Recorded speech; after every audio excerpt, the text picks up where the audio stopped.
Good day, everyone. So, for today's topic, in section 5, chapter 12, I am going to unveil to you the power of large scale student assessment. So, in large scale student assessment, it is a cornerstone of modern education, providing a panoramic view of student performance across diverse educational contexts. So, this methodological approach not only informs instructional practices but also guide policy decision, ultimately steering education towards greater effectiveness and equity. So in this report, I am going to embark you on an exploration of the pivotal role that large-scale student assessment plays in shaping educational landscapes and fostering meaningful learning experiences. So let's move on to its meaning. So, large scale student assessment, a program designed to improve student performance, and it requires system wide administration of standardized tests to schools. So, the purpose of this large scale assessment is to measure and compare educational outcomes at a broader level, identify trends, and inform educational policies and practices. So, this assessment play a significant role in understanding the effectiveness of educational systems and identifying areas that may need improvement. So, for example of this large-scale student assessment is the National Achievement Test or the NAT test. So, it is an annual examination administered to students in grade 6 in elementary and grade 10 in junior high school. So, it covers core subjects like mathematics, English, Filipino, science, and Araling Panlipunan or the social studies. So the results of the National Achievement Test are used to evaluate the performance of schools, divisions, and regions. It provides valuable data for educational planning, policy making, and curriculum development in the Philippines. Additionally, it helps identify areas that may require additional support or improvement in the education system here in our Philippines. Next is the nature of LSA. So, generally administering tests to huge numbers of examinees at the same time. It encourages system-wide assessment of schools to determine whether the students are meeting the standards set for their achievement and provides stakeholders information for improving student achievement.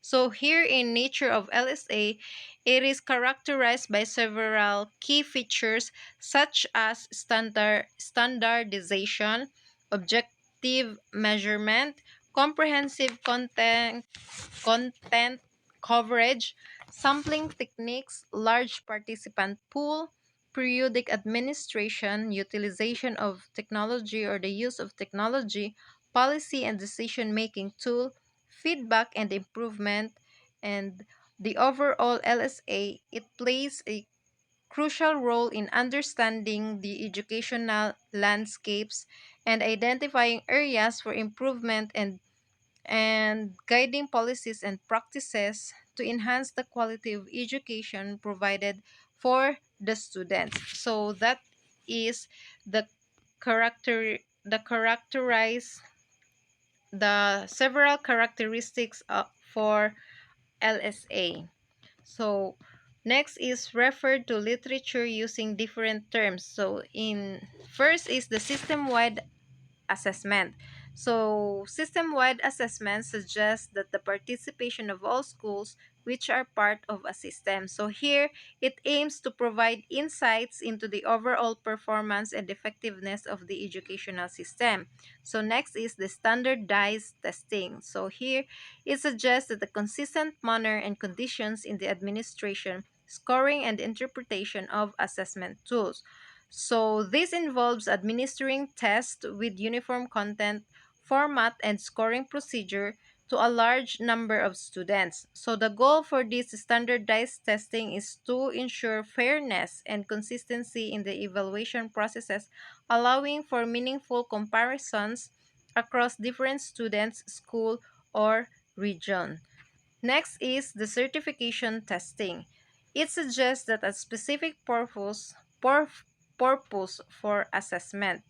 So in certification testing, this type of assessment is often used to determine whether an individual has acquired a specific set of skills or knowledge required for a particular profession or certification. So it's commonly used in fields like healthcare, information technology, and skilled trade.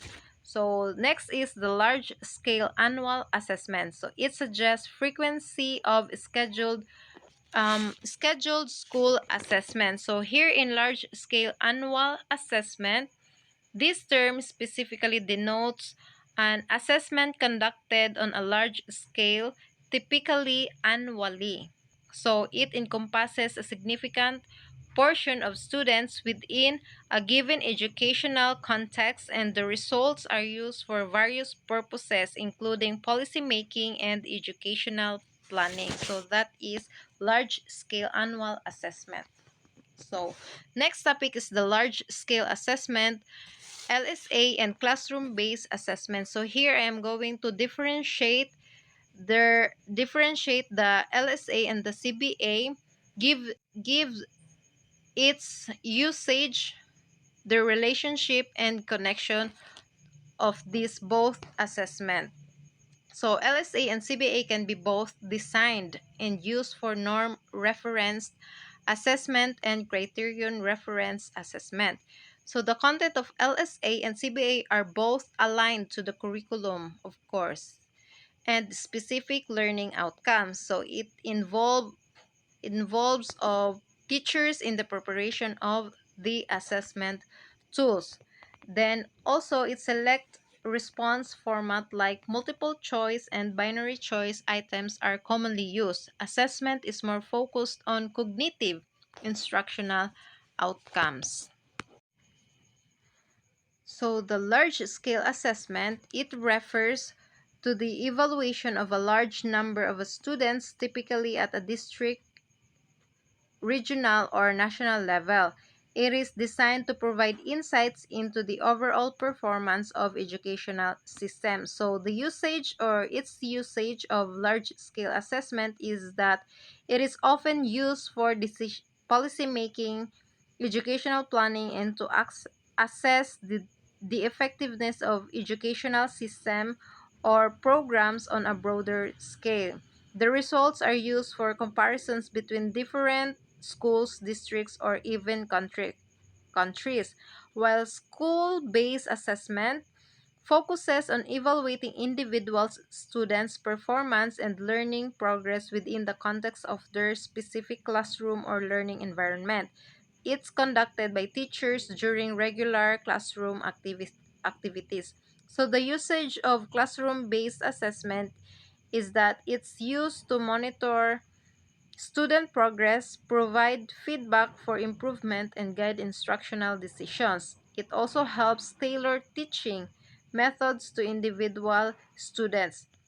So the difference between these two assessments with regards to scope, large-scale assessment evaluates a wide population of students on a broader scale, often covering entire districts, regions, or countries, while classroom-based assessment is specific to a single classroom or a smaller group of students. So the difference between these two assessments with regards to purpose, large-scale assessments are primarily used for policymaking, curriculum planning, and system-level evaluations, while the classroom-based assessments inform day-to-day teaching practices and help teachers adapt instruction to meet students' needs. So the likeness or the connection of these two assessments, first for the both aim for improvement. So both types of assessments ultimately aim to improve educational outcomes. Large-scale assessments provide data for systematic improvements, while classroom-based assessments guide individualized teaching strategies. So with regards to feedback loop, both types can be part of a feedback loop.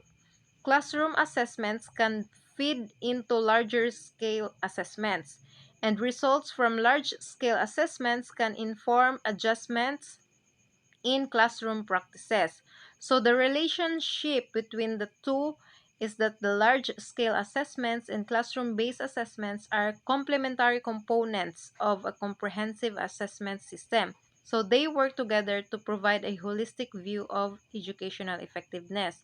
So in summary of these two types of assessment, the large-scale assessment and the classroom-based assessment, is that it focuses on evaluating educational system at a broader level.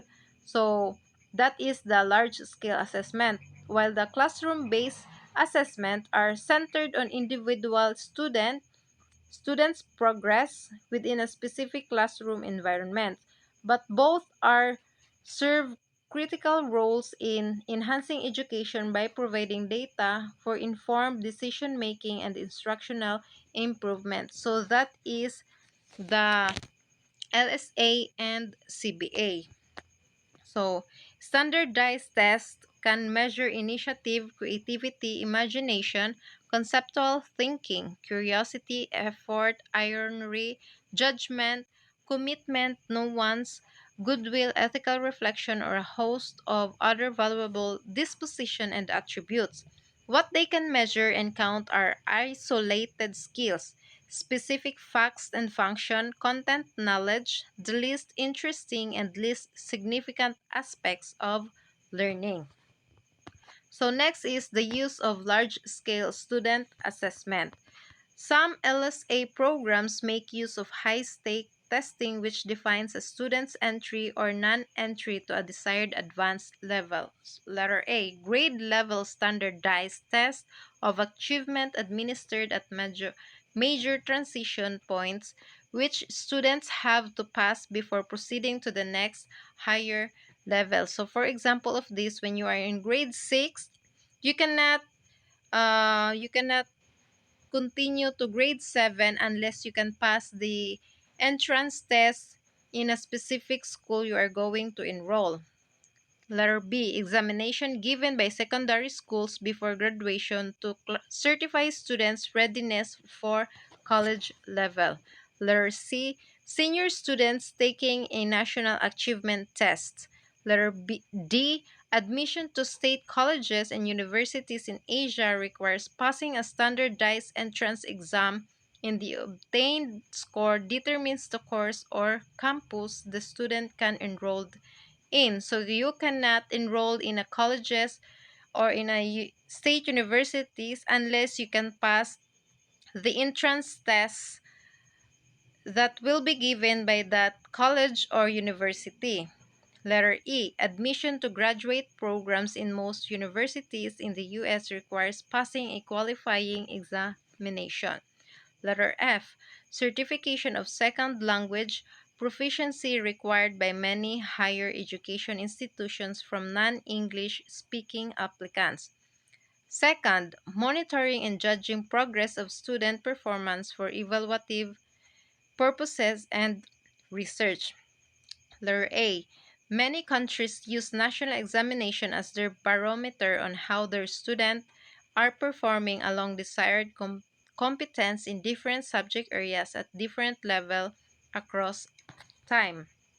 Letter B, triggered by policies initiating standard-based reforms in education to improve student performance. Letter C, at the international scene, there are standardized examinations developed to monitor changes in educational achievement in basic school subjects over time. So the third one is the standardized tests have also been developed for screening and diagnostic purposes.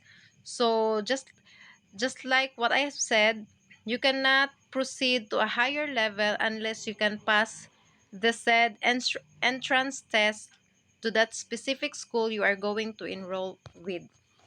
So next topic is the value added of LSA. So what do you mean by value added of LSA? So first, can promote an evaluation of effectiveness of educational programs implemented in schools. So that is by Crandwell 2005.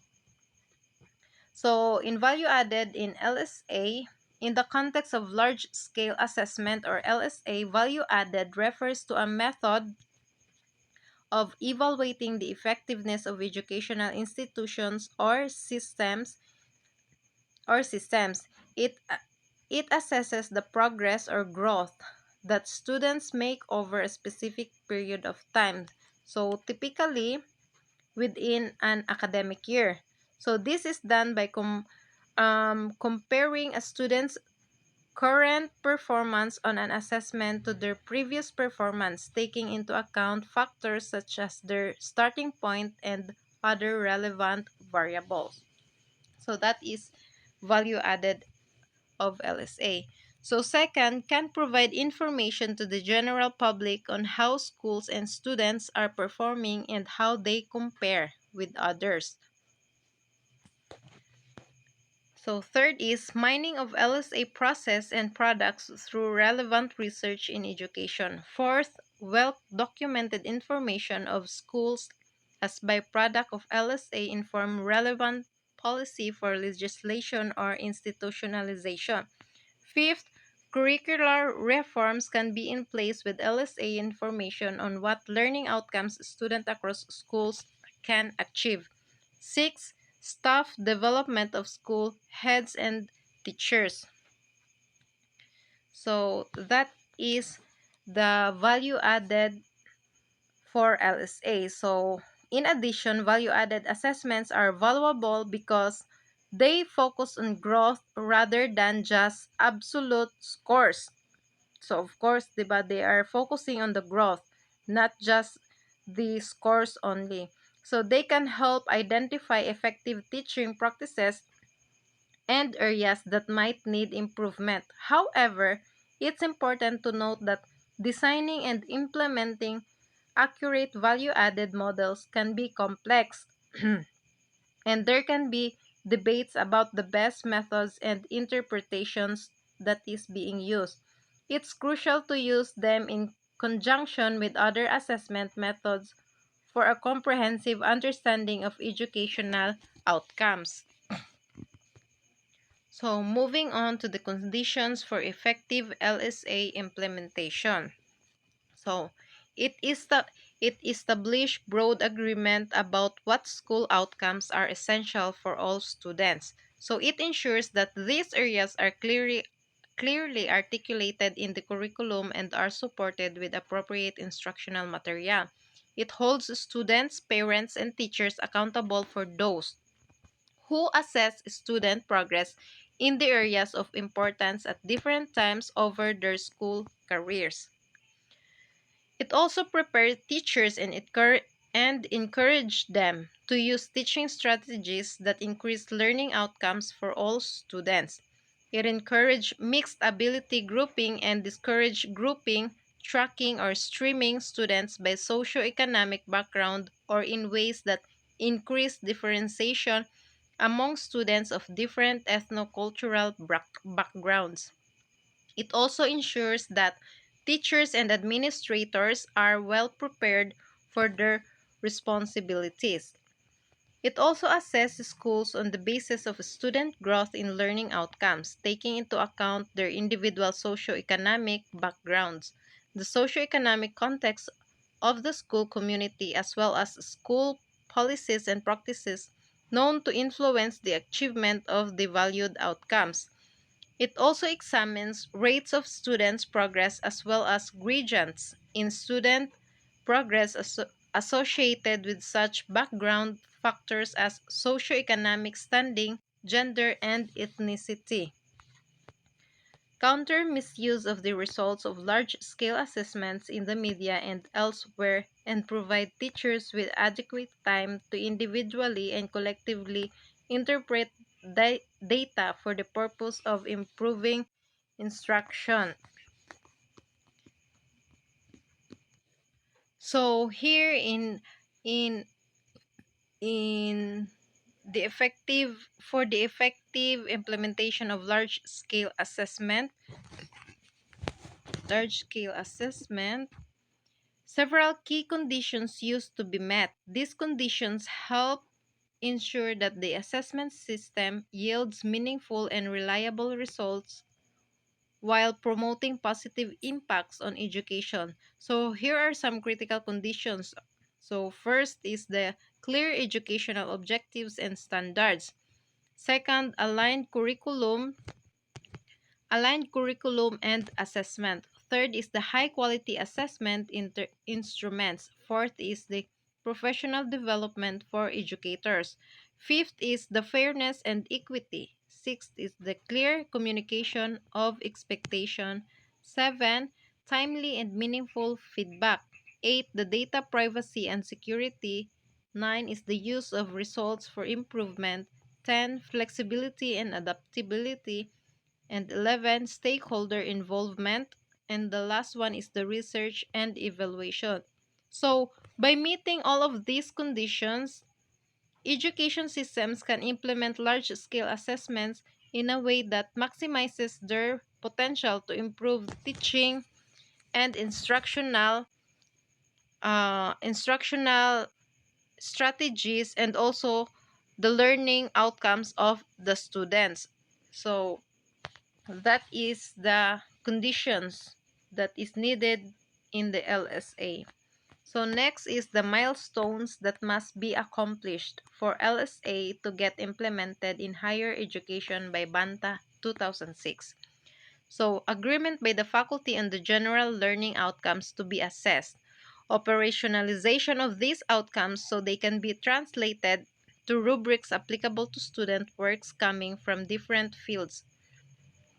Requirement for students to place artifacts in their portfolios over their entire academic program to assess development.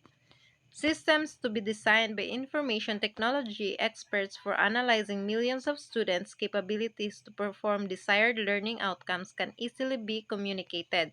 Motivation of students to take portfolio development seriously. Without this, there will be no data to be collected and interpreted for LSA implementation. So, that is um, the milestones that must be accomplished according to Banta 2006. So that would be all. Thank you for listening, and God bless us all.